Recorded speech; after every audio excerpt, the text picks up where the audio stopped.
Assalamualaikum warahmatullahi wabarakatuh. Nama saya Septa Rismanto, nomor induk mahasiswa 857997 635 dari OP BJJ Yogyakarta. Kali ini kita akan melakukan praktikum dari modul yang ketiga, kegiatan praktikum yang pertama, yaitu tentang jenis-jenis zat yang ada dalam makanan. Seperti kita lihat di depan saya sudah ada berbagai macam jenis makanan, berbagai macam jenis makanan ya di sini ya sudah terpampar di sini. Nanti kita bedakan dari berbagai jenis makanan ini menjadi mana yang merupakan makanan karbohidrat, kemudian protein, lemak, dan juga vitamin. Ini akan kita catat di dalam lembar pengamatan. Baik, yang pertama ini saya ambil secara acak. Saya punya tahu, ya tahu. Di sini tahu ini kita kategorikan atau dia memiliki kandungan protein, ya terutama adalah protein nabati. Maka kita letakkan pada bagian protein. Kemudian ada tempe. Nah, tempe ini juga berasal dari kedelai, maka dia juga memiliki kandungan protein, yaitu protein nabati juga kita letakkan di sini. Kemudian saya punya wortel. Ya, wortel ini memiliki zat vitamin, terutama adalah vitamin A, ya, yang bagus buat mata. Maka wortel kita letakkan pada bagian vitamin. Kemudian ada kentang. Nah, ini kentang. Kentang ini memiliki kandungan karbohidrat. Nah, kentang ini karbohidrat, maka kita letakkan pada bagian karbohidrat.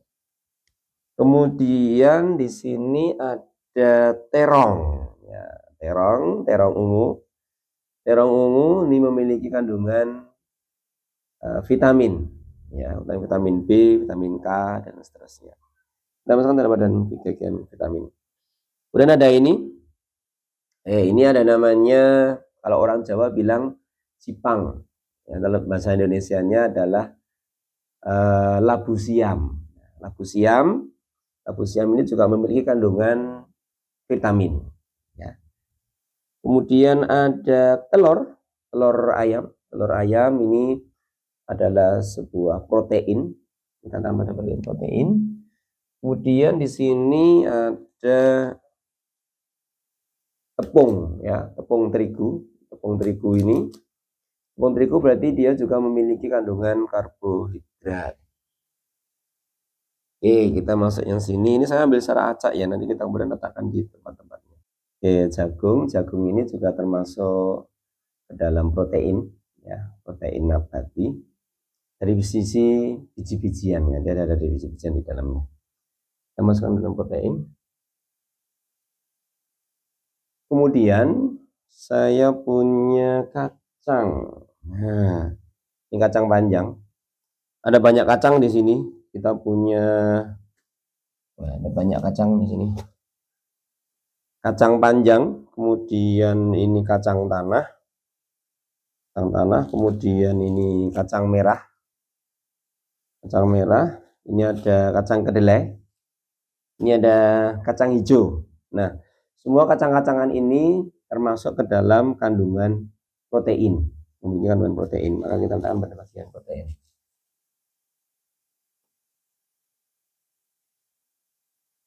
Kemudian saya punya singkong. Nah, di sini ada singkong. Singkong ini masuk ke dalam karbohidrat. Karbohidrat, oke. Nah, di sini ada minyak goreng. Minyak goreng ini termasuk ke dalam lemak. Oke. Kemudian ini ada potongan daging ayam. Ya, daging ayam potong. Ini punya protein, dia memiliki zat makanannya adalah protein. Oke, ini ada mentimun ya, mentimun. Mentimun ini masuk memiliki zat makanan bervitamin. Kemudian oke, ini ada ikan teri. Nah, ikan teri ini mengandung protein ya, ikan teri mengandung protein hewani ya, protein hewani. Kemudian ini ada kecap, ini hasil olahan bahan pangan. Kecap ini juga mengandungnya adalah protein, meskipun juga ada lemaknya ya, kecap ini meskipun ada lemaknya juga. Kemudian ini di sini ada gula pasir ini termasuk memiliki karbohidrat. Gula ini karbohidrat. Oke, selanjutnya ini Anda masih ada beberapa bahan. Di sini kelihatan ada beberapa buah. Ya, ada buah-buahan, ada buah apel, ada buah pir, ada buah jeruk. Dan buah-buahan ini adalah memiliki kandungan gizinya yaitu vitamin. Maka kita kalau mendapatkan vitamin. Kemudian di sini ada tomat. Ya, tomat ini juga mengandung vitamin, sama vitamin C, bagus untuk daya tahan tubuh. Oke, kemudian ini ada margarin. Ya, margarin ini memiliki lemak. Ya, margarin ini memiliki lemak kandungannya. Kemudian ada nasi. Nah, nasi dan juga roti. Nasi dan roti ini memiliki kandungan karbohidrat. Oke, ini untuk bahan-bahan makanan yang sudah kita kelompokkan menjadi ada bahan-bahan karbohidrat, ada protein, ada lemak, dan juga ada vitamin. Seperti kita lihat di sini lebih banyak ke proteinnya. Oke, setelah kita dapatkan golongan-golongan dari jenis zat makanannya, kita kelompokkan, maka selanjutnya kita tulis pada lembar pengamatan. Ya, demikianlah untuk praktikum saya dari modul yang ketiga, kegiatan praktikum yang pertama, yaitu jenis-jenis zat pada makanan. Baik, untuk selanjutnya kita akan mengelompokkan sayur-sayuran ya, berdasarkan ke 5 jenis sayuran. Ada sayuran daun, sayuran buah, sayuran akar, sayuran kacang, dan juga sayuran tunas. Di depan saya sudah ada beberapa macam sayuran. Ya, kemudian akan kita bedakan menjadi 5 kelompok bagian sayuran ini. Oke, yang pertama di sini ada brokoli. Ya, brokoli ini adalah sayuran tunas ya. Di sini termasuk sayuran tunas untuk brokoli. Kemudian ada kubis. Nah, kubis ini termasuk ke dalam umbi ya, umbi. Jadi dia adalah umbi lapis begitu. Kemudian juga bisa termasuk tunas juga gitu ya. Kita masukkan dalam akar atau umbi. Dan di sini ada mentimun. Nah, mentimun ini termasuk sayuran buah. Ya, mungkin ini sayuran buah. Masukkan di sini. Oke. Kemudian ini ada terong. Ya, terong ini juga termasuk sayuran buah. Dan ada labu. Ini juga labu siam ya, labu siam atau sipang kalau orang Jawa bilang, termasuk buah juga. Ada tomat. Ya, tomat ini juga buah. Ya. Oke, ini ada toge. Toge ini termasuk kepada apa ya kalau toge itu tunas. Ya, toge ini tunas karena dia kecambah ya, dari sisi kacang hijau menjadi kecambah. Jadi dia masuk terhadap kalau golongan tunas. Kemudian di sini ada kacang-kacangan. Ada banyak banget. Di sini ada kacang panjang. Kemudian kacang hijau. kemudian kacang kedelai, ini ada kacang tanah, kemudian ada kacang merah.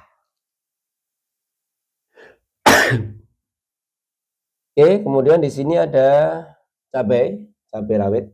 Ya, cabai rawit ini termasuk ke dalam buah, dengan buah. Oke, kemudian ini singkong bahan makanan ya sebenarnya ya. Kita sendiri kan. Wortel. Nah, wortel ini termasuk kepada akar atau umbi. Ini akar ya. Ini. Kemudian ada ini bawang bombay.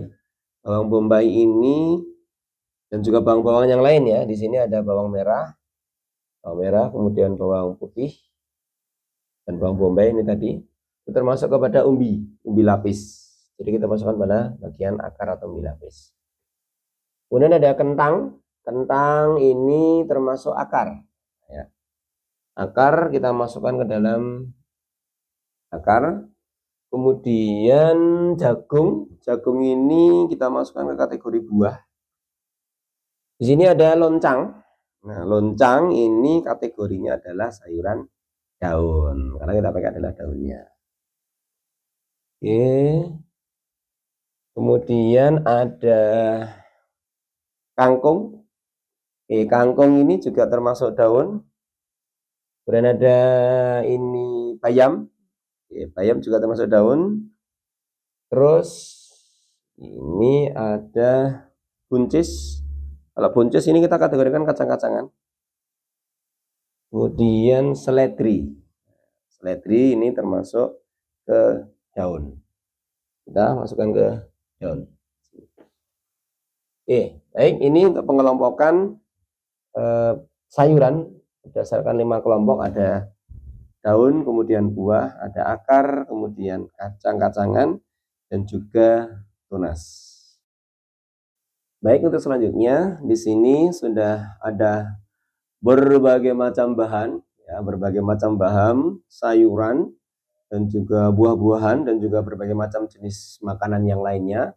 Kita akan mencoba membuat beberapa menu yang memenuhi dari 4 sehat 5 sempurna.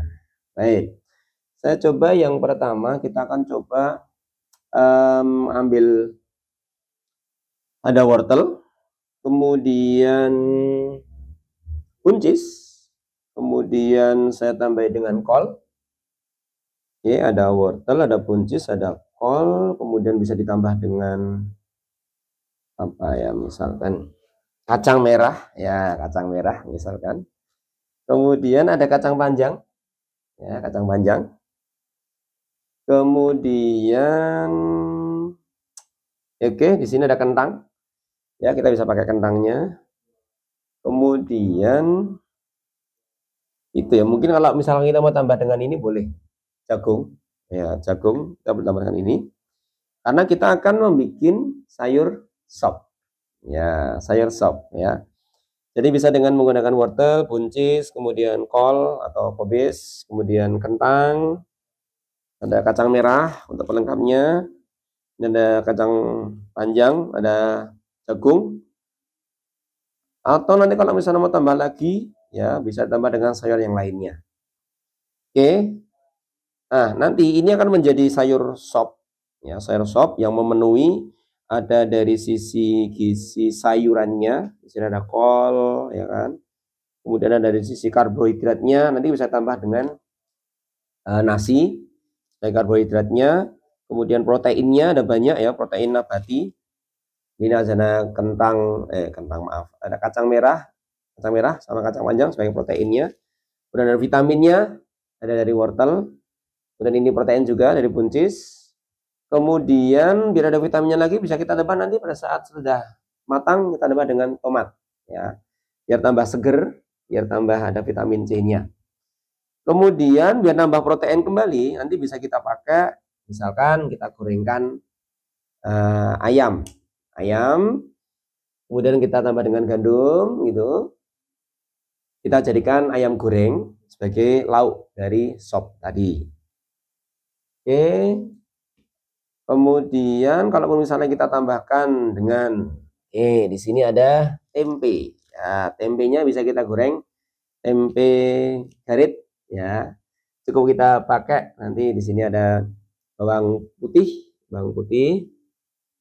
bisa kita pakai untuk menggoreng tempenya dan bisa jadi lauk juga. Jadi lauknya nanti bisa pakai ayam dan juga pakai tempe. Wah, sudah sangat seimbang. Supaya lebih seimbang, kemudian kita bisa akhiri makannya nanti dengan buah-buahan. Oke, di sini ada bisa pakai buah pir, kemudian ada buah apel atau buah jeruk yang biasanya dipakai biar lebih sempurna ya, 5 sempurnanya, maka kita minum susu. Nah, sudah sangat sempurna. Ada 4 sehat, ada 4 zat ya, 4 zat makanan. Di antaranya ada karbohidrat, 1. Karbohidrat bisa dari 2 nanti sumbernya, dari kentang atau bisa dari nasi. Kemudian dari proteinnya ada banyak proteinnya tadi, ada protein nabatinya, ada protein nabati kacang merah, kacang panjang, kemudian jagung. Protein hewaninya ada dari ayam, ya, nabati juga protein nabati dari tempe juga. Kemudian karbohidrat sudah, protein sudah, vitamin. Nah, vitamin ada dari wortel, ada dari ini tomat, ya. Jadi buncis juga protein nabati juga. Vitamin juga bisa jadi buah-buahannya juga. Nah, buah-buahan di samping dia ada vitaminnya, ada juga mengandung seratnya juga.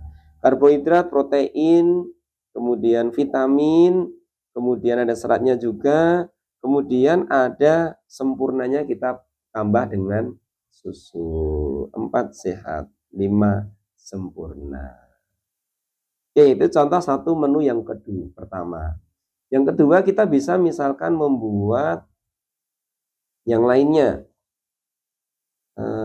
Contohnya, kita buat sayur bening misalkan ya, ada bayam. Ya, bayam kita tambah dengan kol, dengan wortel. Bisa dengan buncis, boleh tambahkan buncis. Kemudian tambah kentang ya, sama dengan sop. Nanti dengan protein sebagai lauknya bisa dengan ayam atau dengan menggunakan tempe. Kira ada karbohidrat tambahan, boleh tambahkan nanti dengan biar ada penyedapnya, ada gula. Begitu. Oke, di sini juga ada kangkung. Ya, kangkung ini bisa kita masak nanti menjadi tumis kangkung. Ya, bisa menambah sayurnya. Jadi misalkan kita bisa makan misalkan sayurnya kita ambil dari tumis kangkung ya. Sayurnya kita ambil dari tumis kangkung. Kangkungnya kita tumis otomatis pakai minyak. Ya, tumis kangkung menggunakan dengan minyak. Kemudian dari sayurnya ada lemaknya. Kita pakai karbohidrat. Ini nasi karbohidratnya. Kemudian kalau mau tambah biar agak ada rasa-rasanya tambah pedas begitu. Oke, kita tambahkan dengan cabai. Boleh ditambahkan tumis kangkung itu digabung nanti dengan bawang bombay. Nah, kita iris tipis-tipis. Kita taruh di atasnya sebagai topping. Nah, pada saat minum, mineralnya nanti bisa dari air putih atau bisa dari susu sebagai pelengkapnya atau 5 sempurnanya. Dan tentu saja ada serat. Nanti serat bisa menggunakan yang ada di sini, vitamin ya, menggunakan dari buah-buahan sebagai pencuci mulutnya. Kalau biar ada proteinnya, ya, selain ayam kita bisa pakai. Di sini ada ikan teri. Jadi sayurnya dari kangkung, kemudian karbohidratnya dari nasi, proteinnya nanti bisa dari ikan teri, kemudian lemaknya dari minyak yang untuk menumis. Tentunya saja ada bumbu-bumbunya, ada bawang merah, bawang putih, dan juga ada gula, ada garam. Enggak ada garamnya. Kemudian bisa untuk pencucinya dengan buah-buahan. Ya, ada jeruk, ada apir, ada apel, dan penyempurnanya 5 sempurna kita minum susu. Oke, itu beberapa contoh menu untuk memenuhi menu gizi 4 sehat 5 sempurna. Bisa juga nanti dengan ini ada telur. Nah, telur ini sebagai protein, misalkan saya buat menu yang lainnya. Oke, kita ambil proteinnya dari telur. Oke, kita ambil proteinnya dari telur. Proteinnya telur. Kemudian karbohidratnya adalah nasi. Proteinnya telur, karbohidratnya nasi. Oke. Sayurnya kita bisa pakai brokoli. Ya, brokolinya kita rebus, kita kasih sedikit garam gitu, sedikit biar ada rasa-rasanya. Kemudian ini sebagai sayurnya. Nah, kita boleh menambahkan lemak, bisa pakai minyak. Nanti minyaknya untuk goreng teri. Ya, bisa. Kemudian ditambah dengan buah-buahan tentunya. Buah-buahan untuk pencuci mulutnya. Oke, ada lemak, ada karbohidrat, ada protein, ada vitaminnya. Proteinnya juga 2 malahan. Ditambah dengan 5 sempurnanya kita minum susu. Oke, jadi ada beberapa menu yang sudah bisa kita buat dan memenuhi kurang lebih ada gizi dari 4 sehat 5 sempurna. Kita bisa pakai yang lain, misalkan ada oseng ya, oseng tempe. Oseng tempe sebagai proteinnya, protein nabati, oseng tempe. Bisa dicampur dengan protein hewani, ada sedikit ikan teri begitu. Kemudian di sini nasi nanti sebagai karbohidratnya jelas Indonesia ya, sebagai nasi. Nasi adalah sebagai karbohidrat utamanya. Biar lebih seger, oke, ditambahi dengan loncang seledri. Oke, ada loncang ya, loncang bisa pakai untuk sayurannya sama seledri ya, ditaruh di atasnya sebagai topping begitu. Oke, terus nanti baru setelah makan kita makan buah. Nah, main course-nya adalah makan itu. Terus setelah makan utama kita makan buah sebagai pencuci mulut, masuk ke vitamin, dan juga dia ada seratnya juga. Ya, karena dari oseng tempe, jadi dia pakai lemak, ada lemaknya dari minyak goreng. Disempurnakan dengan susu. Baik, sudah beberapa menu. Kita sudah bisa mencoba untuk membuat beberapa menu dari bahan-bahan yang ada di sini. Yang lain nanti masih banyak menu-menu yang bisa kita pakai. Di sini masih ada kacang-kacangnya. Misalkan ada kita pakai protein, ya ini ada vitaminnya juga, kacang hijau. Kacang hijau bisa kita rebus, kita kasih gula merah gitu, dan kita makan. Ya, dia banyak proteinnya, ada protein nabatinya, dan juga ada vitamin B terutama ya untuk kacang hijau ini. Jadi pelengkap dari menu-menu makanan yang sudah kita susun di depan. Baik, demikianlah tadi untuk praktikum kita dari modul yang ketiga. Kita praktikum yang pertama, mulai dari memisahkan, mengelompokkan bahan makanan, kemudian mengelompokkan sayuran, dan yang ketiga kita membuat menu 4 sehat 5 sempurna. Kesimpulannya bahwa dari kegiatan praktikum ini kita harus mengetahui jenis-jenis bahan makanan yang kita siapkan itu memenuhi beberapa macam jenis zat makanan. Jangan hanya 1 atau 2 zat makanan saja yang kita makan. Biar seimbang, maka kita memenuhi 4 sehat 5 sempurna. Ada karbohidratnya, ada proteinnya, ada vitaminnya, ada lemaknya, ada mineralnya, ditambah dengan sempurnanya adalah ada susunya dan juga buah-buahan. Baik, terima kasih dari saya. Terima kasih. Assalamualaikum warahmatullahi wabarakatuh.